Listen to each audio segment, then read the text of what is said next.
அடுத்துள்ள வசனங்களை நீங்கள் வாசிக்கிற பொழுது நீ இந்த நியாய பிரமாண வார்த்தைகளை கை கொள்ளும்படிக்கு மிகவும் பலம் கொண்டு திடமனதாயிரு என்று சொல்லப்பட்டிருக்கும். அந்த இடத்துல சத்துருவை எதிர்க்க பலம் கொண்டு இருந்தால் போதும். ஆனால் இந்த நியாய பிரமாண வார்த்தைகளை கை கொள்வதற்கு உனக்கு மிகவும் பலம் அவசியமானதாக இருக்கிறது. ஏன்னா அநேகர் இன்னைக்கு வசனத்துல தான் தோற்று போறாங்க, வசனத்தின்படி வாழ்கிற வாழ்க்கையில தான் விழுந்து போறாங்க.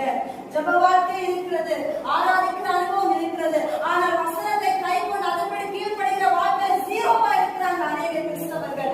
அதனால்தான் யோசுவாவை பார்த்து சொன்னார், நீ வசனத்தை கை கொண்டு நியாய பிரமாணத்தின்படி வலதுபுறம் இடதுபுறம் சாயாமல் மோசே உனக்கு கட்டளையிட்டபடியெல்லாம் நீ செய்வதற்கு மிகவும் பலம் உனக்கு தேவைப்படுகிறது.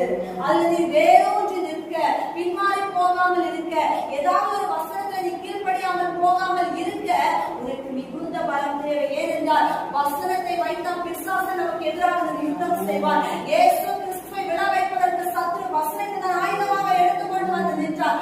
அதே வசனத்தை வைத்து